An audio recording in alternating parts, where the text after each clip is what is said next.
Levanta, gaúcho, todos precisam andar. Minuano está chamando, o Rio Grande precisa escutar. Pelo fim do século XV, portugueses e espanhóis descobriram o continente americano. Para evitar conflitos e guerras pela terra descoberta, em 1494, Portugal e Espanha assinam o Tratado de Tordesilhas. Pelo Tratado de Tordesilhas, o Rio Grande do Sul pertencia à Espanha. Com o passar dos tempos, começavam a chegar aventureiros espanhóis e portugueses ao sul da América do Sul, à procura de ouro e de outros materiais preciosos.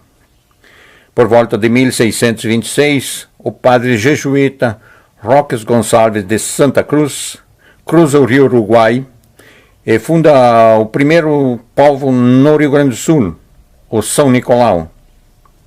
Em seguida, os jesuítas começam a se espalhar pelo Rio Grande do Sul, principalmente às margens dos rios, fundando reduções ou povos. Em 1634, o padre jesuíta Cristóvão de Mendonça introduziu o gado nas reduções ou povos.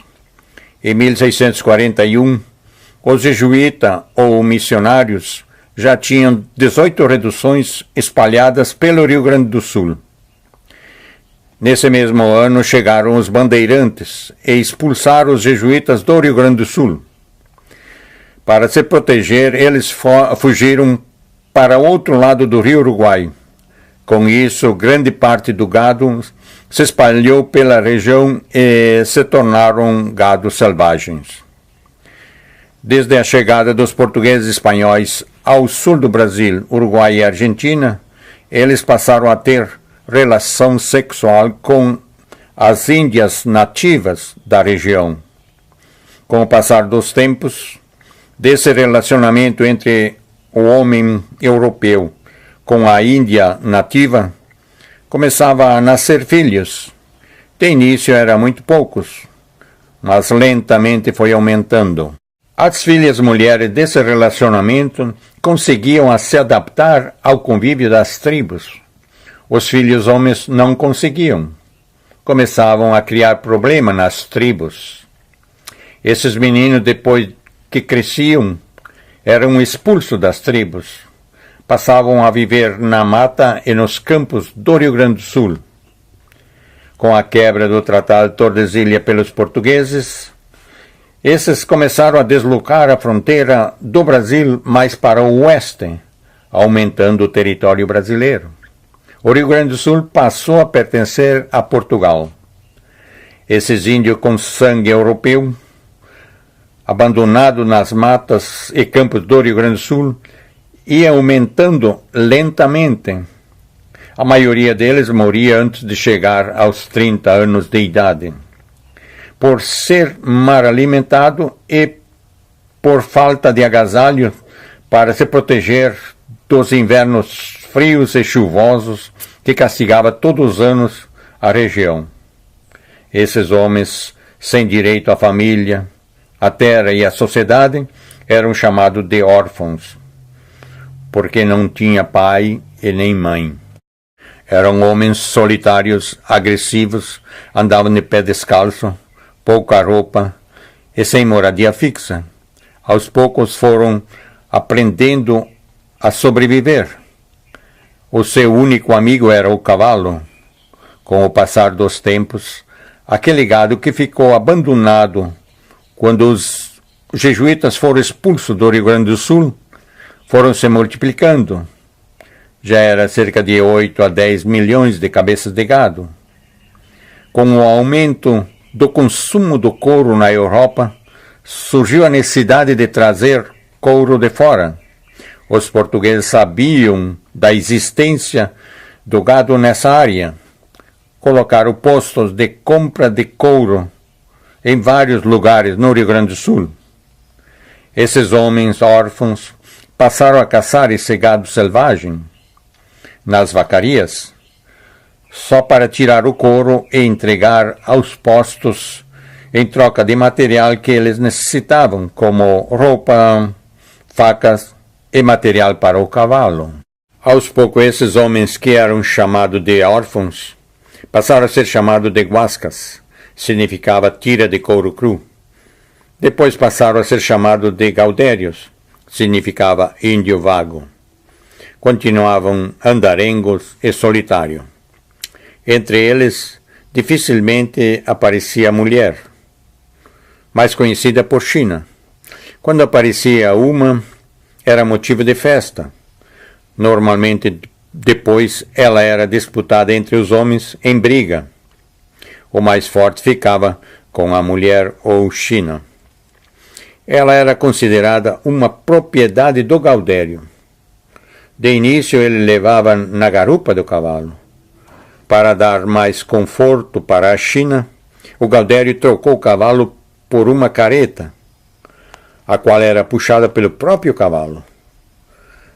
E, para se alimentar, levava uma panela velha, arroz e charque.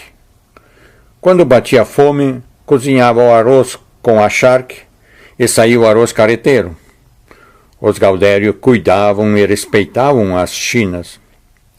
Os gaudérios começaram a sentir a necessidade de ter uma família. Em 1780, começavam a surgir as charqueadas. Os gaudérios continuavam caçando o pouco de gado que ainda restava nas vacarias. Por volta de 1790, os gaudérios passaram a ser chamados de gaúchos, que significava ladrão de gado, malfeitores, contrabandistas de gado dos dois lados da fronteira. Com o término das vacarias, começava a surgir as estâncias de gado. Normalmente o dono era um português e era chamado de patrão. Aonde morava era conhecido por rancho. Ele precisava de pessoas para cuidar do gado. Construía galpões perto do rancho e começava a colocar os gaúchos como peões. Alguns deles já tinham mulher ou china. Esses gaúchos passaram a trabalhar nas estâncias.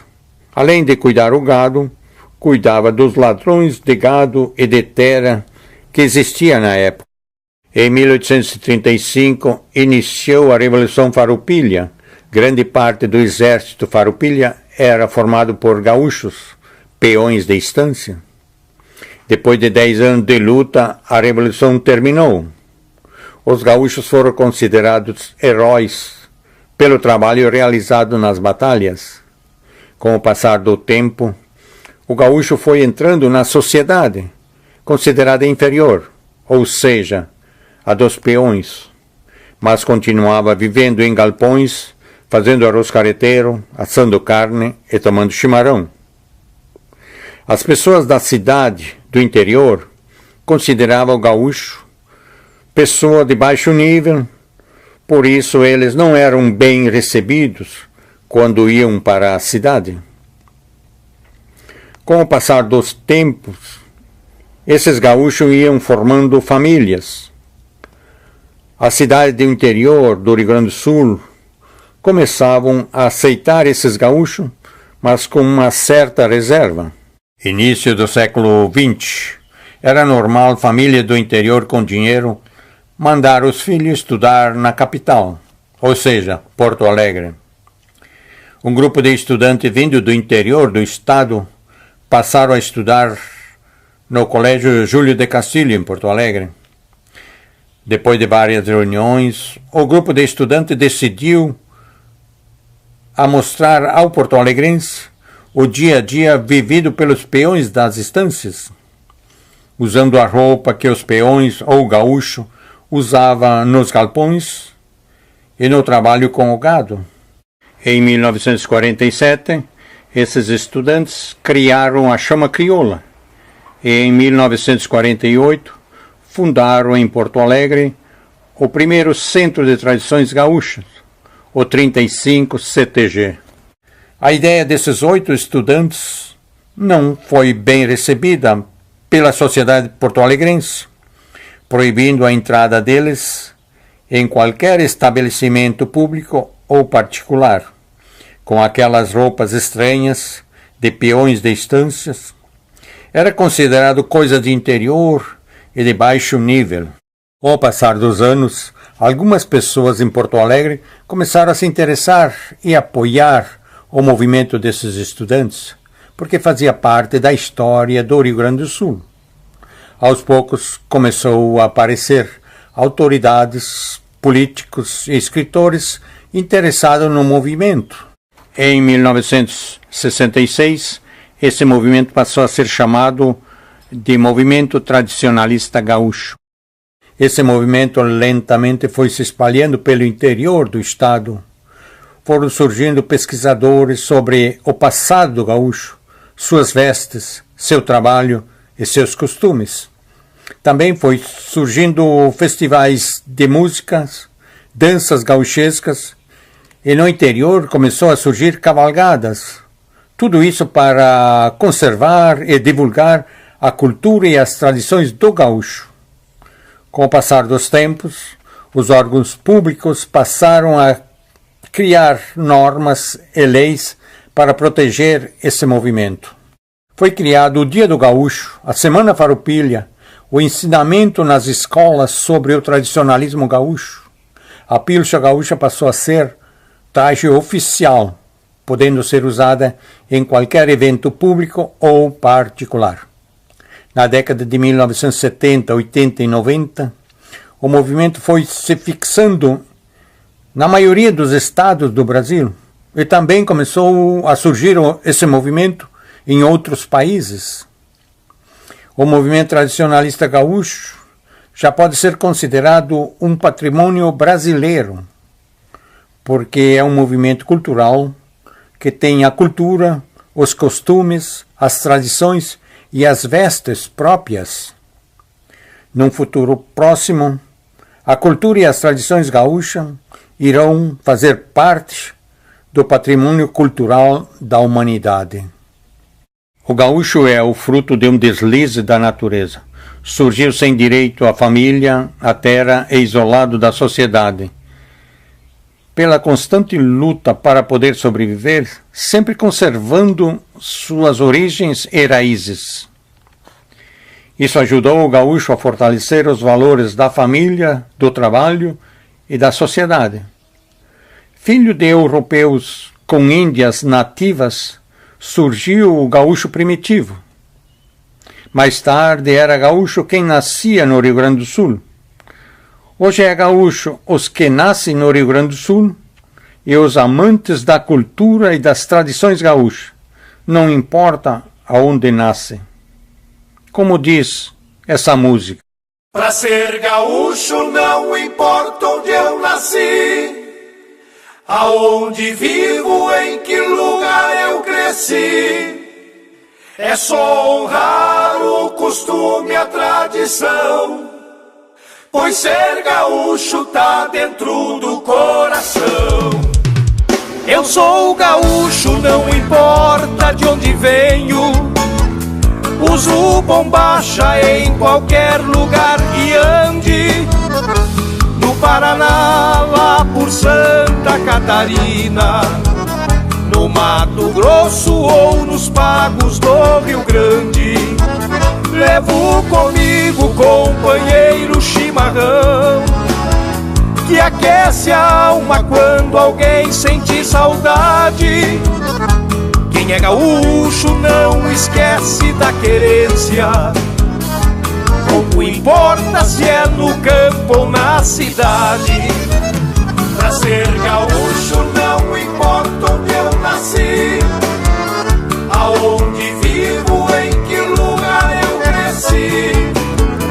É só honrar o costume, a tradição, pois ser gaúcho tá dentro do coração. Pra ser gaúcho não importa onde eu nasci, aonde vivo, em que lugar eu cresci. É só honrar o costume, a tradição, pois ser gaúcho tá dentro do coração. Meu nome é Jatir Cosme de Lázari, sou o gaúcho do Alto Taquari, na Serra Gaúcha. Esse trabalho foi realizado Para que as pessoas possam entender melhor o difícil caminho que o gaúcho percorreu para chegar até nossos dias, sempre conservando seus princípios e suas raízes. Onde existir uma querência nesse mundo, tem um gaúcho desbravando esse lugar, mostrando a todos um pouco da nossa história. Povo de glória que nasceu para lutar.